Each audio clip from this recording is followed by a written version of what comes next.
Cara, bom dia, boa tarde, boa noite, eu acho. Esse é o povinho que vai falar nesse vídeo. Esses são os tópicos e é isso. Como que eles chegaram aqui? Tem uma teoria biológica de que os indígenas vieram da Ásia quando ela era junta com a América. Especificadamente a Sibéria e o Alasca, né? Eu espero que vocês saibam que a gente não precisa, passar pela África pra chegar até a Ásia, né? O planeta é redondo, então, eu espero que vocês tenham essa noção. Então, se tem a teoria de que os indígenas passaram pela Sibéria e atravessaram até chegar o Alasca, ou seja, chegar aqui na América. E sim, de certa forma, os indígenas são asiáticos, na teoria biológica, né? Bom, não é novidade pra vocês de que os indígenas, eles são originários daqui, né? Enfim, eles viviam aqui. Mas haviam, dependendo da fonte que vocês forem consultar, haviam 2 ou 5 milhões de indígenas. Só que, depende da fonte, né? Haviam milhares, de certa forma haviam milhares. Só que devido ao genocídio, acabou-se que, sobrou só 700 mil, né? Sobrou 700 mil devido ao genocídio. E hoje em dia nós atingimos 1 milhão e 700, quase 2 milhões por aí, de indígenas no país. Lembram da teoria biológica de que os indígenas, eles são asiáticos? Eles apresentam, né, características semelhantes aos asiáticos, como os olhinhos mais puxados, o cabelo bem escuro, né? Os indígenas, eles são conhecidos pelo cabelo extremamente preto. E a pele deles são mais bronzeadas, né? Isso é uma característica que diverge, né? Por fatores geográficos, que diverge dos próprios asiáticos. E eles têm uma pele bronzeada, pode ser preto, pode ser branco, amarelo, né? Amarelo devido à teoria biológica. E dependendo, né, do lugar aqui no Brasil. E bem, antes de 1988, os indígenas, eles tinham que frequentar a sociedade, mas não frequentar como indígenas. Eles tinham que passar a deixarem de serem indígenas e integrar como homem branco, digamos assim. Resumindo para vocês, deixando de forma mais clara, era deixar de ser indígena e passar a ter comportamentos de homens brancos. Ou seja, e para eles, era uma mudança que o indígena tinha que passar. Para eles, você se integrar como homem branco era você usar roupa, era você estudar, eram coisas, absurdas, sabe? Absurdo, como que uma pessoa deixa de ser indígena se ela passa a estudar? Até hoje tem muita gente que pensa dessa maneira, que, só é indígena se, vive no mato ou coisa do tipo, na floresta ou coisa do tipo. E que a partir do momento que a pessoa usa roupa, a pessoa usa terno ou estuda, a pessoa deixa de ser indígena.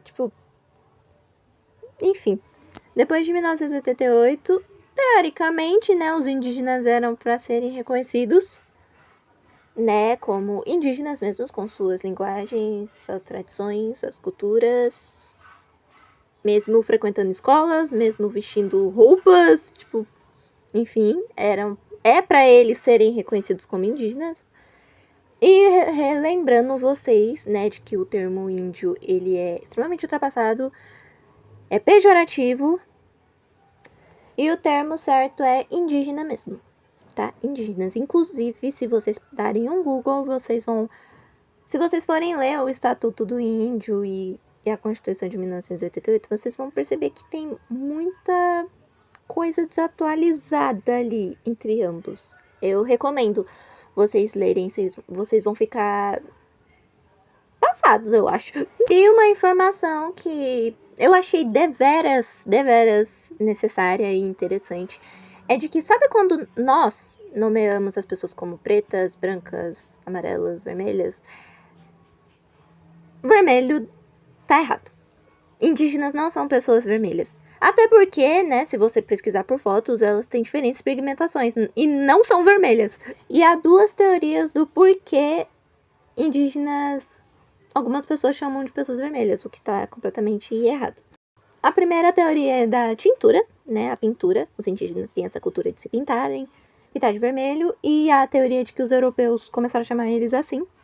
Mas também tem a segunda teoria, que é extremamente gore, que os indígenas, quando se há alguma punição, assim, quando alguém merece uma punição, geralmente de guerra, eles tinham o costume de tirar, rasgar completamente da cabeça da pessoa o couro cabeludo. E os europeus usaram isso contra eles. Tipo, os europeus, eles faziam isso com eles, observaram eles e... né, tenso. Eu fiquei chocado. Mas, por que vermelhos não é um termo correto? Porque, primeiro, né, como eu já expliquei, eles não são vermelhos, eles têm diferentes pigmentações e uma delas não é vermelho. E também que eles não adotaram esse termo, eles não se reconhecem como vermelhos, diferente dos pretos que usavam, sim, se reconheciam como pretos, se nomeavam como pretos e usavam isso a favor deles, e os brancos também se classificarem afins, mas os indígenas não, eles foram colocados a isso. Agora vamos falar sobre a chegada dos povos africanos no Brasil e iremos debater sobre como chegaram, de que forma chegaram, para que vieram, como se estabeleceram, de que forma foram tratados, até sobre as suas influências na língua, na cultura, o que mudou no Brasil a partir da chegada dos africanos e qual foi o seu legado. Os africanos eles chegaram no Brasil a partir de 1539 como escravos em decorrência do tráfico negreiro realizado pelos portugueses, e que mais tarde seria realizado pelos próprios brasileiros. Eles chegaram a partir do tráfico transatlântico de escravos, que foi responsável pelo deslocamento forçado de aproximadamente 12 milhões e meio de africanos para as Américas. Isso tudo ocorreu entre os séculos XV e XIX, onde cerca de 4 milhões de africanos foram traficados para o Brasil, correspondendo a cerca de um terço de todos os africanos que vieram para as Américas. Sobre como chegaram, também se faz necessário entender sobre quais condições chegaram. Essas condições eram muito precárias, onde centenas de escravos eram amontoados dentro dos navios que possuíam um fluxo de ar muito pequeno e condições sanitárias muito precárias. Muitos desses africanos cativos sofriam frequentemente de doenças infecciosas e mentais, como varíola e depressão. Além disso, também havia a crueldade causada pelos capitães das tripulações, juntamente à exploração sexual sofrida pelas mulheres africanas. Em decorrência dessas condições, as taxas de mortalidade nos navios eram superiores a 20% nas primeiras décadas e posteriormente diminuíram para 10% nas décadas seguintes a partir de 1800. Bem, agora iremos falar sobre o legado que os povos africanos deixaram no Brasil com a sua chegada.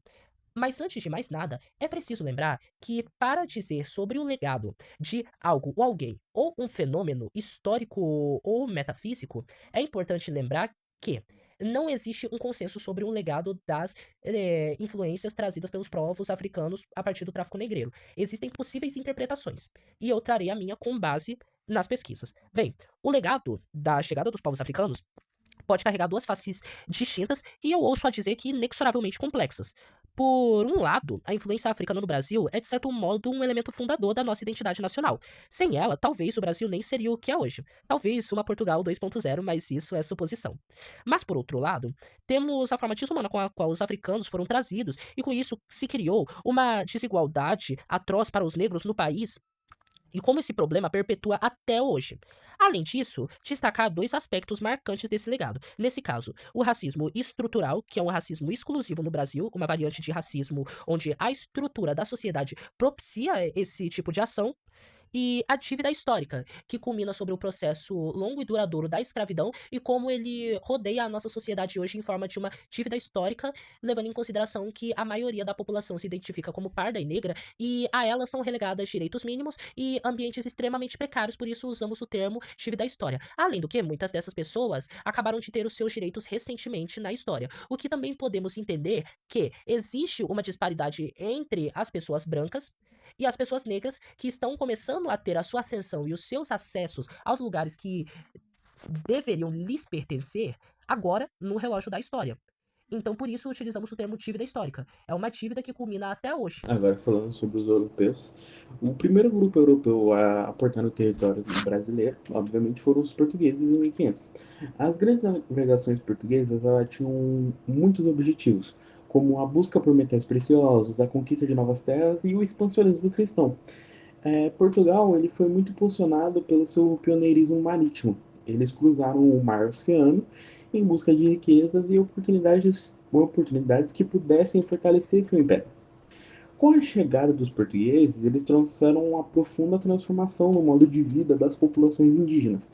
Os europeus eles introduziram novas estruturas sociais, econômicas e religiosas, substituindo os sistemas tradicionais indígenas por modelos centrados na propriedade, na hierarquia e na exploração econômica. Também tivemos a presença holandesa, que durante o período colonial, eles foram um povo europeu que exerceu uma forte influência sobre o território brasileiro. Os holandeses, conhecidos como Batavos, teve a presença mais marcante em Pernambuco, durante as invasões holandesas no Nordeste. Eles trouxeram consigo o calvinismo, uma vertente do protestantismo que gerou fortes conflitos religiosos com a Igreja Católica e resultou em episódios de destruição de templos e confrontos armados. Apesar dessas tensões, o período de domínio holandês também foi marcado por avanços na urbanização e na administração colonial e no registro da vida local através de artistas e cientistas como Franz Post e Maurício de Nassau. E depois de 24 anos, os holandeses eles foram expulsos por uma armada luso-espanhola. Bom, agora falando sobre o início da imigração e a colonização, e também sobre portugueses no Rio de Janeiro. O processo de imigração no Brasil começou efetivamente com a chegada dos portugueses em 1500, mas ganhou força com a implantação das capitanias hereditárias em 1534. Esse sistema dividiu o território em grandes faixas de terra entregue aos donatários, responsáveis pela colonização e exploração. Nesse contexto, o país começou a receber não apenas portugueses, mas também povos africanos, trazidos à força através do tráfico negreiro, que se tornou um dos pilares da economia colonial. Durante o período monárquico, a imigração se intensificou. Grupos de diferentes partes da Europa começaram a chegar, especialmente no século XIX, motivado por crises econômicas e pelo desejo de uma vida melhor no Novo Mundo. Para os portugueses, em particular, o Brasil representava um Eldorado, uma terra de oportunidades e prosperidade. A colonização proporcionava não apenas o enriquecimento da metrópole, mas também a chance de ascensão social para muitos imigrantes. Após a independência em 1822, o fluxo de portugueses continuou intenso, agora sem o vínculo colonial formal. Eles migravam em busca de trabalho e estabilidade, beneficiando-se das conexões culturais e linguísticas entre Brasil e Portugal. A maior parte desses imigrantes se concentrou no Rio de Janeiro, então capital do Império e depois da República, onde atuaram principalmente no comércio, na construção civil e... Bom, agora falando sobre o início da imigração e a colonização, e também sobre portugueses no Rio de Janeiro. O processo de imigração no Brasil começou efetivamente com a chegada dos portugueses em 1500, mas ganhou força com a implantação das capitanias hereditárias em 1534. Esse sistema dividiu o território em grandes faixas de terra entregue aos donatários, responsáveis pela colonização e exploração. Nesse contexto, o país começou a receber não apenas portugueses, mas também povos africanos, trazidos à força através do tráfico negreiro, que se tornou um dos pilares da economia colonial. Durante o período monárquico, a imigração se intensificou. Grupos de diferentes partes da Europa começaram a chegar, especialmente no século XIX, motivado por crises econômicas e pelo desejo de uma vida melhor no Novo Mundo. Para os portugueses em particular, o Brasil representava um Eldorado, uma terra de oportunidades e prosperidade. A colonização proporcionava não apenas o enriquecimento da metrópole, mas também a chance de ascensão social para muitos imigrantes. Após a independência em 1822, o fluxo de portugueses continuou intenso, agora sem o vínculo colonial formal. Eles migravam em busca de trabalho e estabilidade, beneficiando-se das conexões culturais e linguísticas entre Brasil e Portugal. A maior parte desses imigrantes se concentrou no Rio de Janeiro, então capital do Império e depois da República, onde atuaram principalmente no comércio, na construção civil e, conhecendo um pouco mais o mapa brasileiro, a maior parte de imigração que teve no sul do Brasil foram os alemães, tendo início em 1824, com a chegada dos primeiros grupos ao Rio Grande do Sul. Eles buscavam terras e liberdade religiosa. Os imigrantes, eles fundaram colônias agrícolas organizadas que se tornaram base do desenvolvimento regional. Nos anos seguintes, a presença alemã expandiu-se para Santa Catarina e Paraná. Agora, em 1829, foi fundada a primeira colônia em Santa Catarina, São Pedro de Alcântara. Após 1850, o fluxo aumentou e cerca de 17 mil alemães chegaram ao estado, atuando como agricultores, artesãos e comerciantes. Diferentemente dos italianos de São Paulo, essas comunidades alemãs preservaram intensamente elementos da sua cultura, idioma e arquitetura, contribuindo para a formação cultural do sul do Brasil, marcado pela disciplina e pelo espírito comunitário. Falando agora da miscigenação no Brasil, ela é refletida em praticamente toda a sociedade. Graças à colonização, o povo brasileiro acaba por ser uma mistura de múltiplas etnias, que só aumentam a cada geração. Um dos principais meios de observar a miscigenação dos povos no Brasil é a nossa própria culinária. Por exemplo, a feijoada, que é considerada patrimônio cultural e material em alguns estados do Brasil. A história da feijoada no Brasil não é de origem exatamente escrava, mas sim uma adaptação brasileira de pratos europeus, como o cassoulet francês e o cozido português. Embora a teoria da criação pelos escravizados não seja comprovada, as populações negras tiveram um papel fundamental na popularização e no aprimoramento do prato, incorporando ingredientes locais e consolidando como símbolo da culinária e da miscigenação brasileira. A miscigenação, indo além da mistura de etnias, também é refletida na mistura de nomes pelo país. Nomes e sobrenomes, esses trazidos pelos colonizadores, como os senhores de grandes terras, ou até mesmo seus escravizados, que apesar de grande parte deles nem receberem nome ou terem seu nome apagado, como uma forma de ocultação de sua própria cultura, eventualmente, alguns escravizados recebiam o nome das famílias como um gesto de marcação. Outros nomes, por outro lado, junto também da colonização, vieram como um meio das pessoas permanecerem em anonimato. Por exemplo, o nome Silva, que vem do latim, que quer dizer selva ou floresta, que, segundo o Dicionário das Famílias Brasileiras, de Carlos Eduardo Barata e Antônio Henrique da Cunha, o termo era usado no Império Romano para designar pessoas vindas de regiões arborizadas. Com a queda do Império, o nome desapareceu por séculos e voltou a ser usado por volta do século VI, na Península Ibérica. No Brasil, esse sobrenome se popularizou durante o período colonial, trazido pelos portugueses, muitos deles adotavam em busca de anonimato, fora a própria arquitetura do país. Sendo notável principalmente mais ao sul do Brasil, a arquitetura foi influenciada fortemente pela cultura europeia, principalmente a alemã e a açoriana.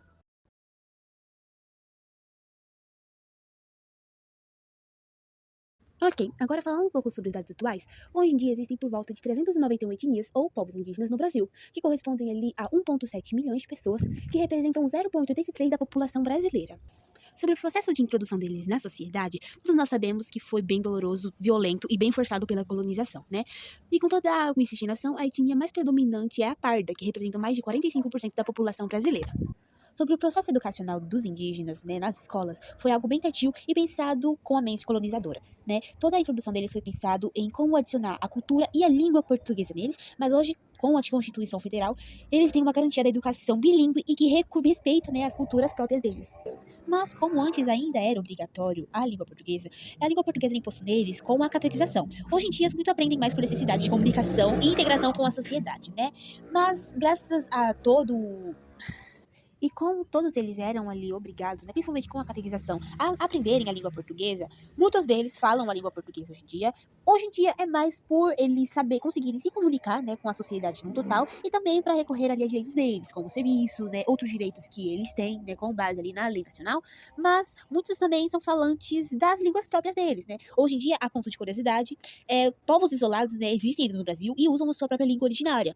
O Brasil ainda possui 295 línguas indígenas vivas e isso Falando um pouco sobre onde eles se encontram, né, os descendentes indígenas, quilombolas e os europeus, né, ou seja, as três etnias principais do Brasil, os indígenas estão situados principalmente no norte e no nordeste, quilombolas estão concentrados melhor na Bahia e no Maranhão, e os portugueses estão situados no Brasil inteiro, né, sempre espalhados. Mas, além dos três grupos étnicos, nós também temos a formação de diversos imigrantes e seus descendentes. Por exemplo, aqui nós temos italianos, né, alemães, poloneses e outros europeus, principalmente no sul e no sudeste. Também temos pessoas asiáticas aqui, japoneses principalmente, em São Paulo e no sul do Brasil, e os sírios e libaneses e outros povos do Oriente Médio que se encontram no Sudeste. Na questão, temos um sermão do Padre Antônio Vieira, onde ele critica a escravização dos indígenas.